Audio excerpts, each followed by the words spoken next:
Hello மக்களே, அனைவருக்கும் வணக்கம். மதுரகாளியம்மன் மலர்த்தாள் போற்றி. நாம் மதுரகாளியம்மன் அப்படின்னு சொல்லி நான் சொல்லியிருக்கேன். அவங்களோட சிறப்புகளை பற்றி தான் இன்றைக்கி நம்ம பார்க்க போகிறோம். இந்த ஆலயம் பார்த்திங்கனாக்கா திருச்சி சென்னை ஹைவேஸில் அந்த கோவில் இருக்குது. பெரம்பலூர்லேருந்து வந்தோம் அப்படின்னா சவுத் சைடில் 8 கிலோமீட்டர் தூரத்தில் இருக்குது. இந்த கோவில் பார்த்திங்கனாக்கும் திங்கள் மற்றும் வெள்ளிக்கிழமைகளில் மட்டும்தான் இந்த கோவில் திறந்திருக்கும். சிறப்பு நாட்களாக பௌர்ணமி, அமாவாசை, நவராத்திரி நாட்கள் இந்த மாதிரி நாட்களில் மட்டும்தான் இந்த கோவில் திறந்திருக்கும். காலையில் 6 மணியிலிருந்து நைட்டு 9 மணி வரைக்கும் இருக்கும். இப்போ அம்மாவை பற்றி ஒரு பதிகம். சீர்மதுர காளிதனை சிந்தையில் வைத்திட பேர் விளங்கும் நற்பேரும் பெற்றிடலாம் யாருக்கும், கருணை புரிவாள் கழல் பெற்ற நெஞ்சே சிறுவாச்சூர் ஆலயமே சேர் அப்படின்னு சொல்லியிருக்காங்க. அப்போ இந்த ஆலயத்தோட வரலாறு என்னன்னு சொல்லி பார்க்கலாம். இப்போ அந்த ஆலயத்தில் பார்த்திங்கனாக்கும் மதுரகாளியம்மன் இப்போதைக்கு தெய்வமாக இருக்கிறாங்க. அதுக்கு முன்னாடி செல்லியம்மன் அவர்கள் இருந்தாங்க. செல்லியம்மனுக்கு பதிலாக மதுரகாளி அம்மன் ஏன் இருக்கிறாங்க அப்படிங்கிறதுக்கான ஒரு வரலாறு இருக்குது. கற்புடைய நாயகி கண்ணகி அவர்கள் தன் கணவருக்கு இழைக்கப்பட்ட அநீதியை கண்டு மனம் பொறாமல் மதுரையை எரிச்சிட்டு கோபமாக அந்த வழியில் வர்றாங்க.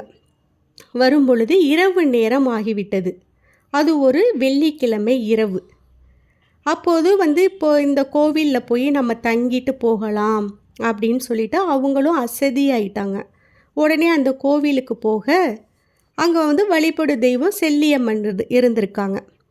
அவங்கள ஒரு மந்திரவாதி அவனோட மந்திர வலிமையை கட்டுப்படுத்தி இந்த தீய செயல்களுக்கெல்லாம் பயன்படுத்தி வந்திருக்கிறான். அப்போது வெள்ளிக்கிழமை இரவு செல்லியம்மனோட தங்கலாம் அப்படின்னு இவங்க போக அங்கே செல்லியம்மன் இங்கே நீ தங்க வேண்டாம், ஒரு மந்திரவாதி என்னை மந்திரத்தன்மையை பயன்படுத்தி என்னை அடக்கிட்டு இருக்கிறான், நீங்களும் இருந்தீங்கன்னா இப்போ அவன் உங்களையும் கட்டுப்படுத்திடுவான், அதனால் இங்கேருந்து சென்று விடுங்கள் என்று செல்லியம்மன் அவர்கள் மதுரகாளியம்மன் அவர்களுக்கு சொல்லியிருக்காங்க. அப்போது மதுரகாளியம்மன் சொல்லியிருக்காங்க, நான் அவனை அவனோட தீய செயல்களெல்லாம் கட்டுப்படுத்தி உங்களை நான் காப்பாற்றிட்டேன் அப்படின்னா எனக்கு இங்கே தங்குறதுக்கு இடம் தருவீங்களா அப்படின்னு சொல்லி மதுரகாளியம்மன் கேட்டிருக்காங்க. செல்லியம்மன் அவர்களோ உத்தரவு தருகிறேன் என்று உத்தரவு கொடுக்க அப்போது அந்த மந்திரவாதி வந்திருக்கிறான். அவனை அழித்து செல்லியம்மனை காப்பாற்றிருக்காங்க.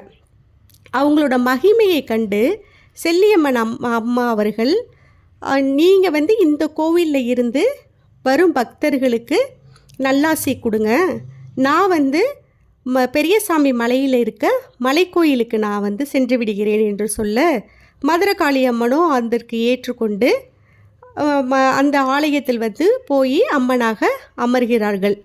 அப்போது செல்லியம்மன் கேட்டுக்கொண்டது, எந்த பூஜை செய்தாலும் முதல் பூஜை எனக்கு தான் அப்படின்னு சொல்லி அவங்க கேட்டிருக்காங்க.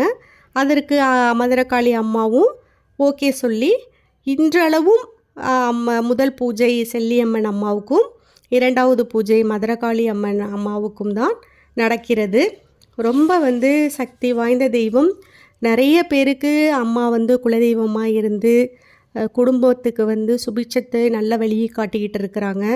எவ்வளோ பேருக்கு முடியுமோ அந்த ஆலயம் கண்டிப்பாக ஒரு தடவை போய் சென்று வாருங்கள். நம்ம வீட்டில் இருக்க பில்லி, சூனியம், ஏவல், கண் திருஷ்டி இந்த மாதிரி எல்லாமே போயிடும். அவ்வளோ ஒரு மகாலட்சுமி கடாட்சமாக இருப்பாங்க. அவங்க சிம்ம வாகனத்தில் எழுந்தரிப்பாங்க. ஆதிசங்கரால் அங்கே ஸ்ரீ சக்கரம் பிரதிஷ்டை செய்யப்பட்ட ஸ்தலம் முக்கியமாக அந்த கோவில். அந்த கோவிலில் இன்னொரு சிறப்பு மாவிளக்கு போடுதல். மாவிளக்கு பார்த்திங்கன்னா அங்கே இடித்து தான் அம்பாளுக்கு வழிபாட்டுக்கு கொண்டு போவாங்க. பொங்கல் வைப்பாங்க. இந்த மாதிரி நிறைய சிறப்புகள் எல்லாமே சொல்லிக்கிட்டே போகலாம். அம்மாவை பற்றி எல்லாருமே போய் அந்த அம்மாவை வணங்கி அவங்கவுங்க குடும்பம் நலம் பெற எல்லோரும் என்னோடய சப்ஸ்கிரைப்லாம் நல்லா இருக்கணும்னு சொல்லி நான் வந்து கேட்டுக்கிறேன். எல்லோரும் கண்டிப்பாக அவசியமாக அந்த கோவில் போங்க. இந்த சேனல் உங்களுக்கு பிடிச்சிருந்துச்சு அப்படின்னா சப்ஸ்கிரைப் பண்ணுங்கள், லைக் பண்ணுங்கள், பெல் ஐக்கானை கிளிக் பண்ணி விடுங்க. தேங்க்யூ.